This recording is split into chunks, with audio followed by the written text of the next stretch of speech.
Assalamu alaikum, and welcome to another episode of The Chocolate Chick. All right, I need to address an issue that keeps coming up in my life. Since I've been in college, I've been hearing this attack against the three great religions, that is Judaism, Christianity, and Islam in the West. Young man came to me and he's looking at Islam as a lifestyle. He's thinking about taking Shahada. And one of the arguments that I had to explain to him of why it is that he should have no apprehension or no fear about Islam is because of this idea that Islam, Christianity, and Judaism are not African religions, or they are religions that somehow did harm to African peoples, black folk on the planet. So I'm here to dispel that idea and to cry foul on that and say it's a lie. I also want to say that the people who are saying this are not ignorant. At one time, I thought perhaps these people were ignorant. Now we get into these discussions with them, or you might even say debate, and I'll let you know the chocolate shake. I don't debate anymore, right? I'm past the age of debate. I study, I gather my materials, I get to the bottom of what it is that I need to get to the bottom of.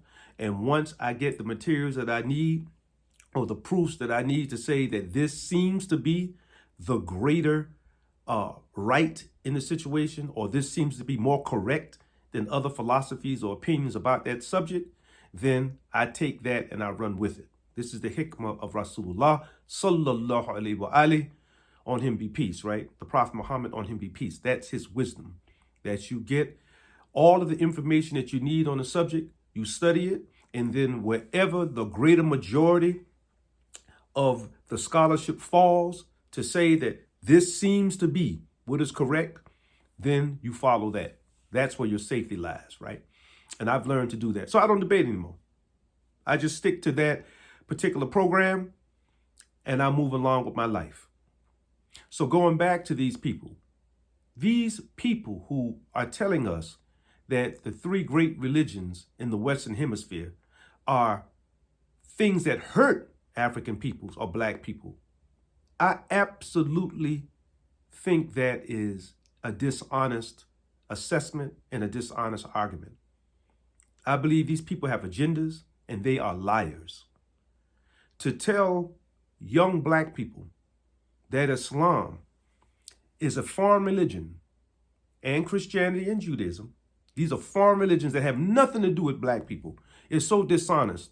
It's so crazy that in modern times, it's almost shameful to even have to talk about these issues. Because I even thought about, should I even talk about this, right? It's almost like I'm demeaning myself or lowering myself to talk about this subject. But the only reason I talk about it is because there are young people who are looking at Islam because they have a love for it. They can feel the attraction to Islam, right? Especially young black people. They feel an attraction to it. And it may be, as Imam Warith Deen Muhammad and others have said, right? We have scholars outside of our religious figures. We have scholars of the mind, psychologists. We have scholars that are dealing with genealogy. We have scholars of different fields, not just the religious folk, who are telling us that the human being actually has a genetic memory. And if these people are correct, that we do have genetic memory, then of course black people will start to look at Islam as a way of life, or Christianity or Judaism, because it's in our background. It's in our history. It's in our history before it's in the white man's history. So how is it that these people can say these things and be honest? So when I hear my friends that come from the intellectual circles, or I hear my socialist friends, or I hear my communist friends, or I hear some of the people who are human secularists, etc., and they come, slamming against religion, and particularly those who are black scholars who say that Islam, is not African, it's un-African, and it's a tool that was used by the Arab, right? These Arab people with their religions. They use their religion to enslave Africans and to harm Africans. Then I say to myself, wow, man, are you a scholar for real? Are you really saying that? A person who's put time and energy in studying the matter, this is the conclusion that you came to? So this is not ignorance. This is a program these people are on to hurt, defame, defile religion, and to keep us separated from what's very natural to us. It is actually our genetic heritage. It's your legacy to take al-Islam as your way of life, or Christianity, or Judaism.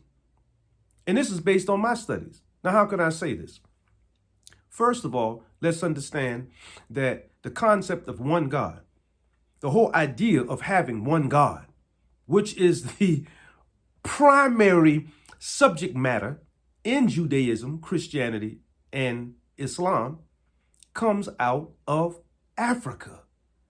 Before you see it any other place on the planet, you see the ideal that there's only one God coming out of Africa. All one needs to do is look at the 18th dynasty of ancient Egypt and look at Amenhotep IV, who renamed himself Akhenaten. When you look at the life of Akhenaten, then you'll find that this man and his wife, Nefertiti, they were folks who promoted the ideal that there's only one God. And he used the disk of the sun as his symbol of Allah subhanahu wa ta'ala. He wasn't saying that the sun was God. And people say that, well, they put on this on the ancient Africans, right? That when the ancient Africans would use these symbols, they would say, well, they believe in that as God. That's not what he believed in. If you look at what the man wrote in his writings and his poems, you'll see that he wasn't saying that the sun was God. He was saying that he was using the disk of the sun as an image of Allah subhanahu wa ta'ala. Not that the sun is God, right? He understood what God was, if you look at his writings. So when we look at what Akhenaten has and how it was he set up his kingdom and how it was he went back and he absolutely walked away from what it was that some of his predecessors had as items of worship, then you can see that this man was very serious. It was almost like he may have been, and Allah knows the best, but it looks like he may have been one of the great prophets sent to the Egyptians. So the ideal that we have in the Quran Kareem, La ilaha illallah, right? There is only one God worthy of worship, or Allah is the only thing worthy of worship, comes out of Africa. Likewise, in Judaism and Christianity, the ideal of having one God, all of that came from the prophets and the peoples that we could mirror right back to the Africans. Again, the person or the character that we call Moses in the Torah, right? The Moses that brought the Jews their scripture. The Moses of the Bible that took the people, that parted the Red Sea and took the people to the land of milk and honey, right? The Musa of the Quran, on him be peace. There are scholars who are saying today that those characters are based off of Akhenaten, that he is actually the Moses. When you look at his life and you parallel it to the life of the characters that I just mentioned, Moses and Musa, that you're actually looking at the same person. It's just a story told differently through the different scripture. But that what you extract from those divine dramas, it's the same lesson. So there are scholars who are saying that Akhenaten is Musa, on him be peace. He is Moses. And when you look at the statues of himself and his wife, then you could see that he's representing himself as a black man. What else would he be from that part of the world? So when you look at Nefertiti and you look at Akhenaten, and you will see that they look like black folks from that area who live there today, like the Somalis and the Ethiopians, right? Look just like them, the Sudanese. So these are black people. So how can we say that these prophets that came out of Africa with the philosophies that they came out of Africa with, the teaching, La ilaha illallah, there's nothing worthy of worship except the one true God. How can we turn around and then say that these religions, al-Islam, Christianity, and Judaism, aren't African religions, when the very prophets in those books come out of Africa, and the very conception or the whole conceptuality, right? The whole kit and caboodle, how it is that you understand religion itself, that there's a God, there are prophets, you have to make your prayers, that they're angels, that they're demons, there's a heaven and there's a hell. All of this came out of Africa. Before you see it any place else, you see it in Africa. And let's remember, even Akhenaton himself, he lived in the 18th dynasty of Egypt. You're not talking about the early dynasties that go all the way back to Kush. You're talking about the latter dynasties before ancient Egypt kind of fell apart, right? So you're talking about these religious ideals that sat with these people for thousands of years. Akhenaton existed 1,300 years before Jesus the Christ, to use the Gregorian calendar or to use the Christian calendar or the Western calendar, okay? So what I'm saying today is this idea that Judaism, Christianity, and al-Islam are not African religions is a false idea, because the very conceptions of them, what it is they believe, how it is they're put together, is all African. All of those ideals come out of Africa.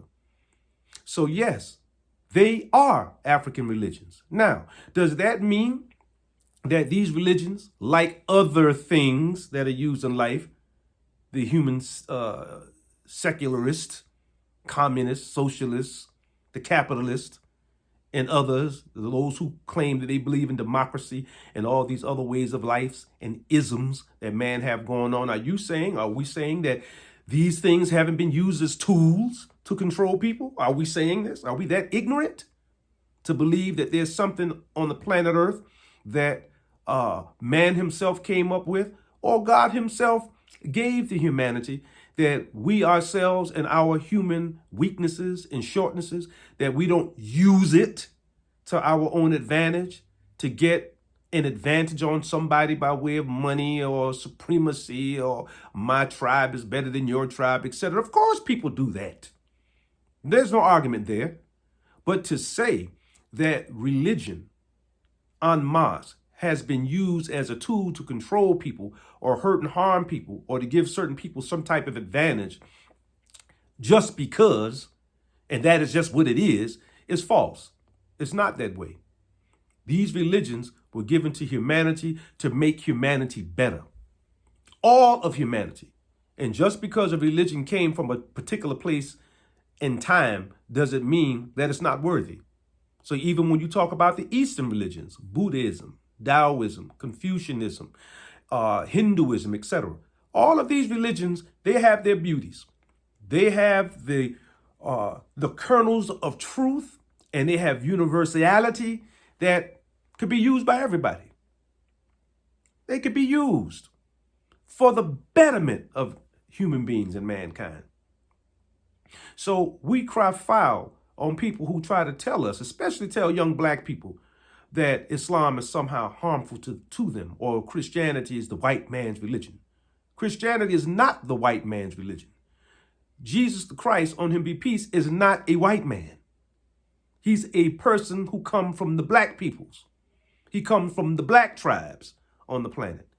And the religion that he taught was a religion that comes out of the mind, the soul of the black prophets, the black peoples.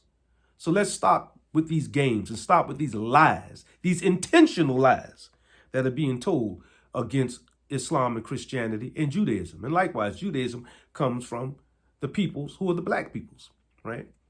Is it just for black people? No. These religions are universal, but we want to explain where they came from and how they should be used.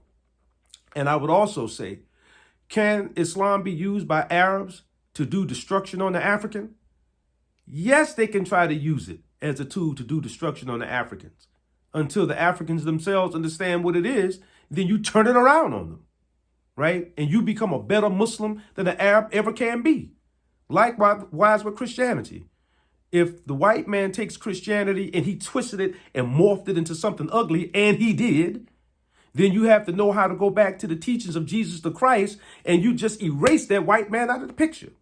You take everything that's European and white and you just erase it right off the religion until you get back to the kernel of the message of Jesus the Christ. Simple. And likewise with Judaism. So I just want to say, give that out as a word today, because I have young people who show their interest in religion, and they also show their interest in al-Islam.